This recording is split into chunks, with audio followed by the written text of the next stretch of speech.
ನನ್ನ ಹೆಸರು ಶಿವು. ನಮ್ಮದು ವಿಜಯಪುರ ಜಿಲ್ಲೆಯ ಒಂದು ಸುಂದರವಾದ ಹಳ್ಳಿ.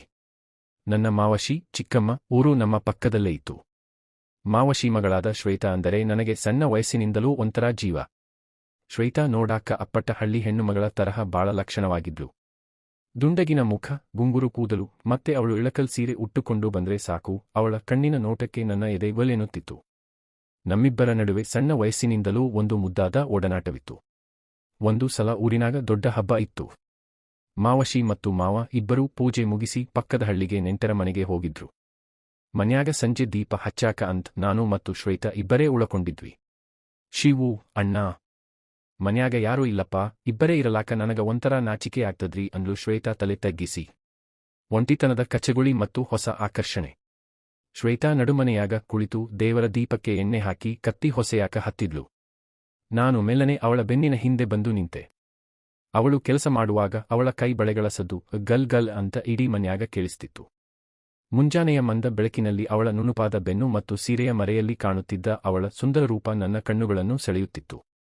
ಏನ ಶ್ವೇತಾ, ಇವತ್ತು ಬಾಳ ಚಂದ ಕಾಣಾಕತ್ತಿ, ನಿನ್ನ ನೋಡ್ತಾ ಇದ್ರೆ ದೇವಸ್ಥಾನಕ್ಕೆ ಹೋಗೋ ಮೂಡೇ ಹೋಗ್ತದ ಅಂದೆ ನಾನು ಮೆಲ್ಲನೆ ಅವಳ ಹತ್ತಿರ ಸರಿದು. ನನ್ನ ಮಾತು ಕೇಳಿ ಶ್ವೇತಾ ಮುಖ ಕೆಂಪಗಾಯಿತು. ಹೋಗ್ರಿ ಶಿವು, ಸುಮ್ಮನೆ ಕಾಡಿಸಬೇಡ್ರಿ, ಯಾರಾದ್ರೂ ಬಂದ್ರೆ ಮುಖ ತೋರಿಸಾಕ ಆಗಂಗಿಲ್ಲ ಅಂದ್ಲು. ಆದ್ರೆ ಅವಳ ಕಣ್ಣುಗಳಾಗ ನನ್ನ ಮೇಲಿರೋ ಪ್ರೀತಿಯ ಹಠ ಎದ್ದು ಕಾಣ್ತಿತ್ತು. ಅಷ್ಟರಲ್ಲೇ ಜೋರಾಗಿ ಮುಂಗಾರು ಮಳೆ ಮತ್ತು ಗಾಳಿ ಶುರುವಾಯಿತು. ಹಳ್ಳಿ ಮನ್ಯಾಗ ಕರೆಂಟ್ ತಟ್ಟನೆ ಹೋಯಿತು. ನಡುಮನೆಯಾಗ ಪೂರ್ತಿ ಕತ್ತಲಾಯಿತು. ಶ್ವೇತಾ ಹೆದರಿ ಅಯ್ಯೋ ಶಿವು ಅನ್ನುತ್ತಾ ತಟ್ಟನೆ ಬಂದು ನನ್ನ ಎದೆಗೆ ಬಿದ್ದಳು. ಅವಳ ಮೃದುವಾದ ದೇಹ ನನ್ನ ಇಡೀ ಮೈಗೆ ತಾಗಿದಾಗ ನನ್ನ ಮೈಯಾಗ ಮಿಂಚು ಹರಿದಂತಾಯಿತು. ನಾನು ಅವಳ ನಡು ಸವರಿ ಹೆದರಬೇಡ ಶ್ವೇತಾ, ನಾನು ಇದ್ದೀನಿ ನಿನ್ನ ಜೊತೆ ಅಂದೆ. ಶ್ವೇತಾ ನನ್ನಿಂದ ದೂರ ಹೋಗಲಿಲ್ಲ, ಬದಲಿಗೆ ನನ್ನ ಶರ್ಟ್ ಗಟ್ಟಿಯಾಗಿ ಹಿಡಿದುಕೊಂಡು ನನ್ನ ಎದೆಗೆ ಇನ್ನೂ ಹತ್ತಿರ ಸರಿದ್ಲು. ಕತ್ತಲಲ್ಲಿ ಅವಳ ಬಿಸಿ ಉಸಿರಾಟದ ವೇಗ ನನಗೆ ಸ್ಪಷ್ಟವಾಗಿ ತಿಳಿಯುತ್ತಿತ್ತು. ಆ ಮುಚ್ಚಿದ ಬಾಗಿಲಿನ ಹಿಂದೆ ನಮ್ಮಿಬ್ಬರ ನಡುವೆ ಇದ್ದ ಸಂಕೋಚದ ಬೇಲಿ ಕರಗಿಹೋಯಿತು. ನಾನು ಮೆಲ್ಲನೆ ಅವಳ ಮುಖವನ್ನು ನನ್ನ ಕೈಗಳಿಗೆ ತಗೊಂಡು ಅವಳ ಕೆನ್ನೆಯ ಮೇಲೆ ಮುತ್ತಿಟ್ಟೆ. ಶ್ವೇತಾ ಕಣ್ಣುಗಳನ್ನು ಮುಚ್ಚಿಕೊಂಡಳು. ಅದು ಅವಳ ಒಪ್ಪಿಗೆಯ ಸಂಕೇತವಾಗಿತ್ತು. ಆ ರಾತ್ರಿ ನಮ್ಮಿಬ್ಬರ ಹೊಸ ಪ್ರೇಮದ ಸುದೀರ್ಘ ಪಯಣಕ್ಕೆ ಮುನ್ನುಡಿ ಬರೆಯಿತು. ಆ ರೋಮಾಂಚನಕಾರಿ ಮುಂಜಾನೆಯ ನಂತರ ಮಳೆಯ ಸದ್ದು ಇನ್ನೂ ಸಣ್ಣಗೆ ಕೇಳಿಸುತ್ತಲೇ ಇತ್ತು. ಹಾಸಿಗೆಯ ಮೇಲೆ ನನ್ನ ಪಕ್ಕದಲ್ಲೇ ಶ್ವೇತಾ ಮಲಗಿದ್ದಳು. ಅವಳ ಕಪ್ಪನೆಯ ಉದ್ದ ಜುಟ್ಟು ಹಾಸಿಗೆಯ ಮೇಲೆಲ್ಲ ಹರಡಿಕೊಂಡಿತ್ತು. ಹಳ್ಳಿಯ ತಂಪಾದ ಗಾಳಿಗೆ ಅವಳು ಸಣ್ಣಗೆ ನಡುಗುತ್ತಿದ್ದಾಗ ನಾನು ಮೆಲ್ಲನೆ ಹೊದಿಕೆಯನ್ನು ಅವಳ ಮೈಮೇಲೆ ಹೊದಿಸಿದೆ. ಆಗಲೇ ಶ್ವೇತಾ ಕಣ್ಣು ತೆರೆದು ನನ್ನನ್ನು ನೋಡಿದಳು. ನನ್ನ ಕಣ್ಣುಗಳಿಗೆ ಅವಳ ಕಣ್ಣುಗಳು ತಗುಲಿದ ತಕ್ಷಣ ಅವಳ ಮುಖ ಪೂರ್ತಿ ಕೆಂಪಗಾಯಿತು. ತಟ್ಟನೆ ಸೀರೆಯ ಸೆರಗನ್ನು ಮುಖಕ್ಕೆ ಅಡ್ಡ ಹಿಡಿದುಕೊಂಡು ಹಾಸಿಗೆಯಿಂದ ಎದ್ದು ಓಡಲು ಹೋದಳು. ನಾನು ಬಿಡದೆ ಅವಳ ಕೈಯನ್ನು ಗಟ್ಟಿಯಾಗಿ ಹಿಡಿದು ನನ್ನ ಕಡೆಗೆ ಎಳೆದುಕೊಂಡೆ. ಶ್ವೇತಾ ಮತ್ತೆ ಬಂದು ನನ್ನ ಎದೆಯ ಮೇಲೆ ಬಿದ್ದಳು. ಏನ ಶ್ವೇತಾ, ಆವಾಗ್ಲೇ ಅಷ್ಟೊಂದು ಪ್ರೀತಿ ತೋರಿಸಿ ಇವತ್ತು ಮುಂಜಾನೆ ಇಷ್ಟೊಂದು ನಾಚಿಕೆನಾ ಅಂದೆ ಅವಳ ಗಲ್ಲವನ್ನು ಮೆಲ್ಲನೆ ಸವರುತ್ತಾ. ಹೋಗ್ರೀ ಶಿವು, ಕತ್ತಲಲ್ಲಿ ಏನೋ ಆಗಿಹೋಯಿತು. ಈಗ ಮುಂಜಾನೆ ನಿಮ್ಮ ಕಣ್ಣು ನೋಡಾಕ ನನಗ ಬಾಳ ಸಂಕೋಚ ಆಗ್ತದ್ರಿ. ನಮ್ಮ ಮಾವಶಿ ಅಥವಾ ಮಾವನಿಗೆ ತಿಳಿದ್ರೆ ಕಷ್ಟ ಅಂದಳು ನನ್ನ ಎದೆಯ ಮರೆಯಲ್ಲಿ ಮುಖ ಬಚ್ಚಿಟ್ಟುಕೊಳ್ಳುತ್ತಾ. ಅಂದು ಪೂರ್ತಿ ಮಳೆ ಇರೋದ್ರಿಂದ ನನಗೂ ಹೊರಗಡೆ ಹೋಗಾಕ ಆಗಲಿಲ್ಲ. ಮಧ್ಯಾಹ್ನ ಶ್ವೇತಾ ನನಗಾಗಿಯೇ ಬಿಸಿ ಬಿಸಿ ರೊಟ್ಟಿ ಮತ್ತು ಶೇಂಗಾ ಚಟ್ನಿ ಮಾಡಾಕ ಅಡುಗೆ ಮನ್ಯಾಗ ನಿಂತಿದ್ಲು. ನಾನು ಮೆಲ್ಲನೆ ಅವಳ ಬೆನ್ನಿನ ಹಿಂದೆ ಹೋಗಿ ನಿಂತೆ. ರೊಟ್ಟಿ ಬಡಿಯುವಾಗ ಅವಳ ಸೊಂಟದ ಸಣ್ಣ ನಡುಕ ನನ್ನ ಕಣ್ಣುಗಳನ್ನು ಸೆಳೆಯುತ್ತಿತ್ತು. ನಾನು ತಡೆಯಲಾರದೆ ಹಿಂದಿನಿಂದ ಹೋಗಿ ಅವಳ ನಡು ಸವರಿ ಗಟ್ಟಿಯಾಗಿ ಅಪ್ಪಿಕೊಂಡೆ. ಶ್ವೇತಾ ಒಮ್ಮೆಲೇ ಅಯ್ಯೋ ಅನ್ನುತ್ತಾ ನಡುಗಿ ಹೋದಳು. ಶಿವು, ಬಿಡ್ರಿ, ಕೈಯಾಗ ಲಟ್ಟಣಿಗೆ ಐತಿ, ಯಾರಾದ್ರೂ ಬಂದ್ರೆ ಏನ ಅನ್ಕೋತಾರೆ ಅಂದಳು ಸುಳ್ಳು ಕೋಪ ತೋರ್ಪಡಿಸುತ್ತಾ. ಮನ್ಯಾಗ ಯಾರೂ ಇಲ್ಲ ಶ್ವೇತಾ, ಮಾವಶಿ ಮಾವ ಬರೋಕೆ ಇನ್ನೂ ಬಾಳ ಟೈಮ್ ಐತಿ. ಅಲ್ಲಿಯವರೆಗೂ ನೀನು ಬರೀ ನನ್ನವಳು ಎನ್ನುತ್ತಾ ಅವಳ ಕುತ್ತಿಗೆಯ ಹಿಂಭಾಗಕ್ಕೆ ನನ್ನ ತುಟಿಗಳನ್ನು ಒತ್ತಿದೆ. ಅವಳ ತೇವವಾದ ಉಸಿರಾಟದ ವೇಗ ಹೆಚ್ಚಾಯಿತು. ಕೈಯಲ್ಲಿದ್ದ ಲಟ್ಟಣಿಗೆ ಕೆಳಗೆ ಬಿತ್ತು. ಸಂಜೆಯಾಗುತ್ತಿದ್ದಂತೆ ವಾತಾವರಣ ಮತ್ತೆ ಪೂರ್ತಿ ತಂಪಾಯಿತು. ಶ್ವೇತಾ ತಿಳಿ ಹಳದಿ ಬಣ್ಣದ ರೇಷ್ಮೆ ಸೀರೆಯನ್ನು ಉಟ್ಟುಕೊಂಡು ನನ್ನ ರೂಮಿಗೆ ಬಂದಳು. ಹಳ್ಳಿಯ ಮಂದ ಬೆಳಕಿನಲ್ಲಿ ಅವಳ ರೂಪ ದೇವತೆಯಂತೆ ಕಾಣಿಸುತ್ತಿತ್ತು. ನಾನು ಮುಂಭಾಗದ ಬಾಗಿಲನ್ನು ಒಳಗಿನಿಂದ ಗಟ್ಟಿಯಾಗಿ ಲಾಕ್ ಮಾಡಿದೆ.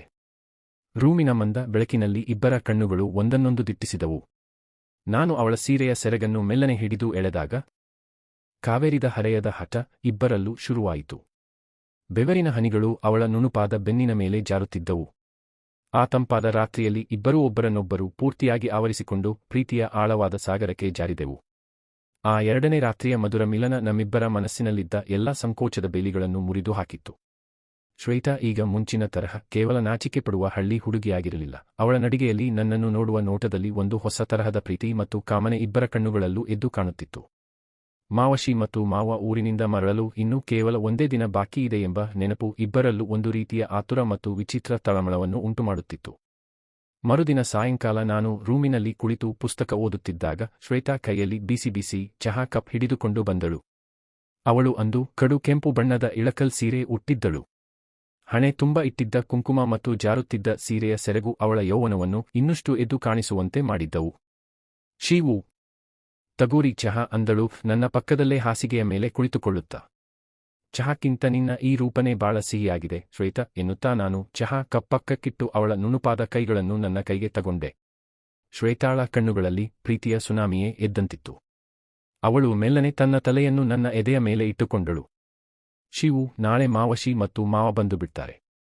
ಆಮೇಲೆ ನಮಗೆ ಹೀಗೆ ಒಬ್ಬರನ್ನೊಬ್ಬರು ಹತ್ತಿರದಿಂದ ನೋಡಾಕ ಮಾತಾಡಿಸಾಕ ಸಮಯ ಸಿಗೋದಿಲ್ಲ. ಪ್ರೀತಿ ಒಂಥರ ಕಣ್ಣಾಮುಚ್ಚಾಲೆ ಆಗಿಬಿಡ್ತದ್ರಿ ಅಂದಳು ಭಾವುಕಳಾಗಿ. ಅವರು ಬರುವ ಮುನ್ನ ಇರುವ ಈ ರಾತ್ರಿ ಪೂರ್ತಿ ನಮ್ಮದೇ ಶ್ವೇತಾ. ಯಾರಿಗೂ ಹೆದರಬೇಡ ಎನ್ನುತ್ತಾ ನಾನು ಅವಳ ಗಲ್ಲವನ್ನು ಮೆಲ್ಲನೆ ಮೇಲೆತ್ತಿ ಅವಳ ಕೆಂಪಾದ ತುಟಿಗಳ ಮೇಲೆ ನನ್ನ ತುಟಿಗಳನ್ನಿಟ್ಟೆ. ರೂಮಿನ ಹಳೆಯ ಮರದ ಬಾಗಿಲು ಮುಚ್ಚಿಕೊಳ್ಳುತ್ತಿದ್ದಂತೆ ಇಡೀ ಜಗತ್ತೇ ನಿಶ್ಶಬ್ದವಾದಂತಾಯಿತು. ಮಂದ ಬೆಳಕಿನಲ್ಲಿ ಅವಳ ಕೆಂಪು ಸೀರೆಯ ಮರೆಯಲ್ಲಿ ಅಡಗಿದ್ದ ಆ ನಿಗೂಢ ಸೌಂದರ್ಯ ನನ್ನ ಕಣ್ಣುಗಳ ಮುಂದೆ ಅನಾವರಣಗೊಳ್ಳುತ್ತಿತ್ತು. ನಾನು ಮೆಲ್ಲನೆ ಅವಳ ಸೀರೆಯ ಮುದ್ರೆಗಳನ್ನು ಸಡಿಲಗೊಳಿಸಿದಾಗ ಅವಳು ರೋಮಾಂಚನದಿಂದ ನನ್ನನ್ನು ಇನ್ನೂ ಗಟ್ಟಿಯಾಗಿ ಅಪ್ಪಿಕೊಂಡಳು. ಅವಳ ಬೆನ್ನಿನ ನುಣುಪಾದ ಚರ್ಮಕ್ಕೆ ನನ್ನ ಬಿಸಿ ಹಸ್ತಗಳು ತಗುಲಿದಾಗ ಶ್ವೇತಾಳ ಇಡೀ ದೇಹ ಒಂದು ಕ್ಷಣ ನಡುಗಿಹೋಯಿತು. ಅವಳ ಉಸಿರಾಟದ ವೇಗ ಇನ್ನೂ ಹೆಚ್ಚಾಯಿತು. ಆ ತಂಪಾದ ಹಳ್ಳಿಯ ರಾತ್ರಿಯಲ್ಲಿ ಇಬ್ಬರ ಹರೆಯದ ಹಠ ಮತ್ತು ಮಧುರವಾದ ಪ್ರೇಮದ ಕಾದಾಟ ಮತ್ತೆ ಶುರುವಾಯಿತು. ಬೆವರಿನ ಹನಿಗಳು ಇಬ್ಬರ ದೇಹದ ಮೇಲೂ ಜಾರುತ್ತಿದ್ದವು. ಕತ್ತಲೆಯ ಕೋಣೆಯಲ್ಲಿ ಕರಗಿದ ಆ ಕಾವಿನ ರಹಸ್ಯ ಇಬ್ಬರನ್ನೂ ಸಂಪೂರ್ಣವಾಗಿ ಮೈಮರೆಯುವಂತೆ ಮಾಡಿತು. ನಾವು ಒಬ್ಬರನ್ನೊಬ್ಬರು ಆವರಿಸಿಕೊಂಡು ಬೆಳಗಿನ ಜಾವದವರೆಗೂ ಮುಗಿಯದ ಆ ಸುದೀರ್ಘ ಪ್ರೇಮದ ಸಾಗರದಲ್ಲಿ ಮುಳುಗಿ ತೇಲುತ್ತಿದ್ದೆವು. ಮಾವಶಿ ಮತ್ತು ಮಾವ ಊರಿನಿಂದ ಮರಳಲು ಇನ್ನೂ ಕೇವಲ ಒಂದೇ ಒಂದು ದಿನ ಬಾಕಿ ಇತ್ತು. ನಾಳೆ ಮುಂಜಾನೆ ಅವರು ಬಂದೇ ಬಿಡುತ್ತಾರೆ ಎಂಬ ನೆನಪು ನಮ್ಮಿಬ್ಬರಲ್ಲೂ ಒಂದು ರೀತಿಯ ಆತುರ ಮತ್ತು ವಿಚಿತ್ರ ತಳಮಳವನ್ನು ಉಂಟುಮಾಡುತ್ತಿತ್ತು. ಇರುವ ಈ ಕಡೆಯ ರಾತ್ರಿಯನ್ನು ಎಂದಿಗೂ ಮರೆಯಲಾಗದಂತೆ ಕಳೆಯಬೇಕೆಂದು ಇಬ್ಬರೂ ತೀರ್ಮಾನಿಸಿದೆವು. ಅಂದು ಸಂಜೆ ಹಳ್ಳಿಯಲ್ಲಿ ಜೋರಾಗಿ ಮಳೆಗಾಳಿ ಶುರುವಾಯಿತು. ಹಳೆಯ ಮರಗಳು ಜೋರಾಗಿ ಶಬ್ದ ಮಾಡುತ್ತಿದ್ದವು. ಶ್ವೇತಾ ಹಿತ್ತಲ ಬಾಗಿಲು ಮುಚ್ಚಲು ಹೋದಾಗ ಜೋರಾಗಿ ಬಿಸಿದ ಗಾಳಿಗೆ ಅವಳ ಸೀರೆಯ ಸೆರಗು ಸಂಪೂರ್ಣವಾಗಿ ಜಾರಿ ಕೆಳಗೆ ಬಿದ್ದಿತು. ಅದೇ ಸಮಯಕ್ಕೆ ನಾನು ಅಲ್ಲಿಗೆ ಬಂದೆ. ಮಂದ ಬೆಳಕಿನಲ್ಲಿ ಅವಳ ಆ ನುಣುಪಾದ ಸೊಂಟ ಮತ್ತು ಕಾವೇರಿದ ಯೌವನ ನನ್ನ ಕಣ್ಣುಗಳ ಮುಂದೆ ಪೂರ್ತಿಯಾಗಿ ಅನಾವರಣಗೊಂಡಿತು. ನನ್ನನ್ನು ನೋಡಿದ ಶ್ವೇತಾ ತಟ್ಟನೆ ಸೀರೆ ಸರಿಪಡಿಸಿಕೊಳ್ಳಲು ಯತ್ನಿಸಲಿಲ್ಲ. ಬದಲಿಗೆ ಅವಳ ಕಣ್ಣುಗಳಲ್ಲಿ ಒಂದು ರೀತಿಯ ಹಠ ಮತ್ತು ತೀವ್ರವಾದ ಹಂಬಲವಿತ್ತು. ನಾನು ಹೆಜ್ಜೆ ಇಟ್ಟು ಅವಳ ಹತ್ತಿರ ಹೋದೆ. ನನ್ನ ಕೈಗಳು ಮೆಲ್ಲನೆ ಅವಳ ಬೆನ್ನಿನ ನುಣುಪಾದ ಚರ್ಮವನ್ನು ಸ್ಪರ್ಶಿಸಿದಾಗ ಶ್ವೇತಾಳ ಇಡೀ ದೇಹ ಒಂದು ಕ್ಷಣ ನಡುಗಿತು. ಶೀವು, ನಾಳೆಯಿಂದ ಎಲ್ಲರೂ ಬರ್ತಾರೆ. ಆಮೇಲೆ ನಾನು ನಿನ್ನನ್ನು ಹೀಗೆ ಮುಟ್ಟೋಕುವಾಗಲ್ಲ. ಇವತ್ತು ರಾತ್ರಿ ನನಗೆ ನಿನ್ನ ಪ್ರೀತಿಯ ಆಳವನ್ನು ಪೂರ್ತಿಯಾಗಿ ಉಣಿಸು ಎಂದು ಶ್ವೇತಾ ಪಿಸುಗುಟ್ಟಿದಳು. ಅವಳ ಬಿಸಿ ಉಸಿರು ನನ್ನ ಕುತ್ತಿಗೆಗೆ ತಗುಲಿದಾಗ ನನ್ನಲ್ಲಿದ್ದ ಹತೋಟಿ ಸಂಪೂರ್ಣವಾಗಿ ತಪ್ಪಿಹೋಯಿತು. ನಾನು ಮೆಲ್ಲನೆ ಅವಳನ್ನು ಎತ್ತಿಕೊಂಡು ಹಾಸಿಗೆಯ ಮೇಲೆ ಮಲಗಿಸಿದೆ. ರೂಮಿನ ಬಾಗಿಲು ಮುಚ್ಚಿಕೊಂಡಿತು. ಆ ತಂಪಾದ ರಾತ್ರಿಯ ಕಾವಿನಲ್ಲಿ ನಮ್ಮಿಬ್ಬರ ನಡುವೆ ಯಾವುದೇ ಅಂತರವಿರಲಿಲ್ಲ. ಬೆವರಿನ ಹನಿಗಳು ಇಬ್ಬರ ದೇಹದ ಮೇಲೂ ಜಾರುತ್ತಿದ್ದವು. ಶ್ವೇತಾ ಆನಂದದ ಅತಿರೇಕದಿಂದ ನನ್ನ ಬೆನ್ನನ್ನು ತನ್ನ ನುಣುಪಾದ ಬೆರಳುಗಳಿಂದ ಗಟ್ಟಿಯಾಗಿ ಪರಚುತ್ತಿದ್ದಳು. ಕತ್ತಲೆಯ ಕೋಣೆಯಲ್ಲಿ ಕರಗಿದ ಆ ಕಾವಿನ ರಹಸ್ಯ ಇಬ್ಬರನ್ನೂ ಸಂಪೂರ್ಣವಾಗಿ ಮೈಮರೆಯುವಂತೆ ಮಾಡಿತು. ನಾವು ಒಬ್ಬರನ್ನೊಬ್ಬರು ಆವರಿಸಿಕೊಂಡು ಪ್ರೀತಿಯ ಆಳವಾದ ಸಾಗರದಲ್ಲಿ ಮುಳುಗಿ ತೇಲುತ್ತಿದ್ದೆವು. ಈ ಮಧುರ ಕಾದಾಟ ರಾತ್ರಿಯಿಡೀ ಮುಂದುವರಿಯಿತು. ಆ ಸುದೀರ್ಘ ಹಾಗೂ ರೋಮಾಂಚನಕಾರಿ ರಾತ್ರಿಯ ನಂತರ ಮುಂಜಾನೆ ಹಕ್ಕಿಗಳ ಚಿಲಿಪಿಲಿ ಸದ್ದಿಗೆ ಇಬ್ಬರಿಗೂ ಎಚ್ಚರವಾಯಿತು. ಶ್ವೇತಾ ನನ್ನ ಎದೆಯ ಮೇಲೆ ತಲೆಯಿಟ್ಟು ಹಾಯಾಗಿ ಮಲಗಿದ್ದಳು. ಅವಳ ಮುಖದಲ್ಲಿದ್ದ ಆ ತೃಪ್ತಿ ಮತ್ತು ಶಾಂತಿ ಅವಳ ಸೌಂದರ್ಯವನ್ನು ಇನ್ನಷ್ಟು ಹೆಚ್ಚಿಸಿತ್ತು. ನಾವು ಹಾಸಿಗೆಯಿಂದ ಎದ್ದು ಮುಖ ತೊಳೆದು ತಯಾರಾಗುವಷ್ಟರಲ್ಲಿ ಹೊರಗಡೆ ಎತ್ತಿನ ಬಂಡಿಯ ಸದ್ದು ಕೇಳಿಸಿತು. ನೆಂಟರ ಮನೆಗೆ ಹೋಗಿದ್ದ ಮಾವಶಿ ಮತ್ತು ಮಾವ ಮರಳಿ ಬಂದಿದ್ದರು. ಶ್ವೇತಾ ತಟ್ಟನೆ ಅಡುಗೆ ಮನೆಗೆ ಓಡಿಹೋಗಿ ಏನೂ ತಿಳಿಯದವಳಂತೆ ಚಹಾ ಮಾಡಲು ನಿಂತಳು. ನಾನು ಅಂಗಳಕ್ಕೆ ಬಂದು ಮಾವನಿಗೆ ನಮಸ್ಕರಿಸಿದೆ. ಏನಪ್ಪಾ ಶಿವು, ಮನ್ಯಾಗ ಇಬ್ಬರೇ ಇದ್ದ ಸೆಟಪ್ ಸರಿಯಿತ್ತಲ್ಲ? ಶ್ವೇತಾ ಏನೂ ತೊಂದರೆ ಮಾಡಲಿಲ್ಲ ತಾನೇ ಎಂದು ಮಾವಶಿ ಪ್ರೀತಿಯಿಂದ ಕೇಳಿದರು. ಇಲ್ಲ ಮಾವಶಿ, ಬಾಳ ಚಂದ ನೋಡಿಕೊಂಡಳು ಎನ್ನುತ್ತಾ ನಾನು ಅಡುಗೆ ಮನೆಯ ಕಡೆ ನೋಡಿದೆ. ಅಲ್ಲಿ ನಿಂತಿದ್ದ ಶ್ವೇತಾ ನಾಚಿಕೆಯಿಂದ ತಲೆ ತಗ್ಗಿಸಿ ಮುಗುಳ್ನಗುತ್ತಿದ್ದಳು. ಆ ನಗುವಿನಲ್ಲಿ ನಮ್ಮಿಬ್ಬರ ಆ ರಹಸ್ಯ ಪ್ರೇಮದ ಮಧುರ ನೆನಪುಗಳು ಅಡಗಿದ್ದವು. ನಾವು ನಮ್ಮ ಪ್ರೀತಿಯನ್ನು ಸಮಾಜದ ಕಣ್ಣು ತಪ್ಪಿಸಿ ಹೆಚ್ಚು ದಿನ ಮುಚ್ಚಿಡಲು ಬಯಸಲಿಲ್ಲ. ಅಂದೇ ಸಾಯಂಕಾಲ ಮಾವಶಿ ಮತ್ತು ಮಾವ ನಮ್ಮಿಬ್ಬರನ್ನು ಹತ್ತಿರ ಕರೆದು ಕುಳ್ಳಿರಿಸಿಕೊಂಡರು. ನಮ್ಮಿಬ್ಬರ ನಡುವಿನ ಒಡನಾಟ ಅವರಿಗೆ ಮೊದಲೇ ತಿಳಿದಿತ್ತು. ಶಿವು, ನೀನು ನಮ್ಮ ಮನೆ ಹುಡುಗ. ಶ್ವೇತಾಗೂ ನಿನ್ನ ಕಂಡ್ರೆ ಭಾಳ ಇಷ್ಟ ಐತಿ. ನಿಮ್ಮಿಬ್ಬರ ಮದುವೆಯನ್ನು ಮುಂದಿನ ಮುಹೂರ್ತದಲ್ಲೇ ನಡೆಸಿಬಿಡೋಣ ಅಂತ ಅಂದುಕೊಂಡಿದ್ದೇವೆ. ನಿನ್ನ ಒಪ್ಪಿಗೆ ಆಯ್ತಾ ಎಂದರು ಮಾವ. ನನ್ನ ಮನಸ್ಸಿನಲ್ಲಿದ್ದ ಆಸೆ ದೊಡ್ಡವರ ಬಾಯಿಂದ ಬಂದಾಗ ನನಗೆ ಅಪಾರ ಸಂತೋಷವಾಯಿತು. ನಾನು ತಕ್ಷಣ ಒಪ್ಪಿಗೆ ನೀಡಿದೆ. ಶ್ವೇತಾ ನಾಚಿಕೆಯಿಂದ ಓಡಿಹೋಗಿ ರೂಮಿನೊಳಗೆ ಸೇರಿಕೊಂಡಳು.